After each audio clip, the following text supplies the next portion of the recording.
Okay, here's the bad guy. Haman the Agagite, the antagonist. He was second in power to the king. He was a raging Nazi, although the term Nazi didn't exist back then. That's what he was. He was a descendant of an Amalekite king. His name was King Agag. You may have heard about him. And they were arch enemies with the Israelites. And so that kind of explains a little bit of the tension between Haman and Mordecai as well. He was blinded by arrogance and self-importance, and he had an insatiable thirst for power and prestige, and it led to his destruction, as we'll learn. So, but before we condemn Haman too much, let's look at ourselves. The way of revenge, ladies, is a broad and slippery road that often leads to our downfall. The narrow way, though, of forgiveness is steep and not necessarily easy, but at the end, we have life and freedom. Think about that. So much easier just to give in and wish evil on someone who's done us harm. We're told to pray for those who persecute us.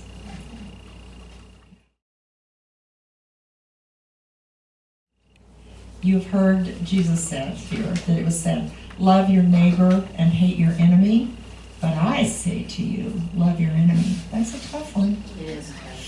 Ooh, that doesn't mean we have to be best friends with them. It doesn't mean we need to embrace them and say, come on in, hurt me again. Yeah, I'll just lie down and let you stomp all over my heart. No, you forgive them. That means that you can put it aside and say, yes, they did that. I don't have to trust them again. You don't. But you can, for your own sake, let it go. For your own sake. Oh boy, that's hard. And we can't do it by ourselves. Yeah, I think you have to, or else you're the one that suffers. You just fall into that darkness. You have to let it go. You have to give it to God and let Him just take it and not keep pulling it back, because it'll just make you sick. That's literally, huh, Joanne? Yeah. It will, and we are our own worst enemies. It's like drinking poison. You've heard that? And expecting the other person to die. Don't do that to yourself. Boy, that's a hard one, but it is possible through the resurrection power of Jesus Christ. If that dead body in that tomb can come back to life and walk around and talk to people, and then the 500 stood there and watched him go up into the clouds, that's power. That takes a whole lot more power than it does for this bitter heart of mine to yield and surrender. Lord, do that for me. Oh. In the first month, which is the month of Nisan, I'm in verse 7 of chapter 3. Nisan, the month of Nisan is March and April-ish. Okay? It's the Jewish calendar. So they cast a lot.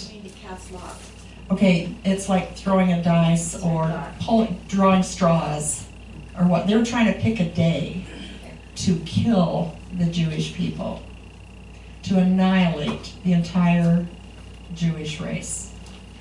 Sound familiar?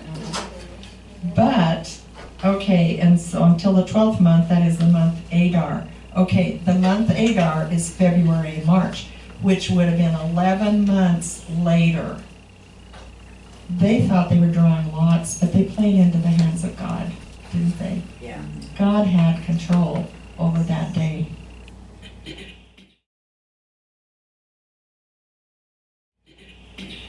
And do you know what ended up happening on that day? I'm getting ahead of myself, but you probably all know the story. You know what happened? Yeah. Instead of the Jews being annihilated, that was the exact day that Haman went to the gallows.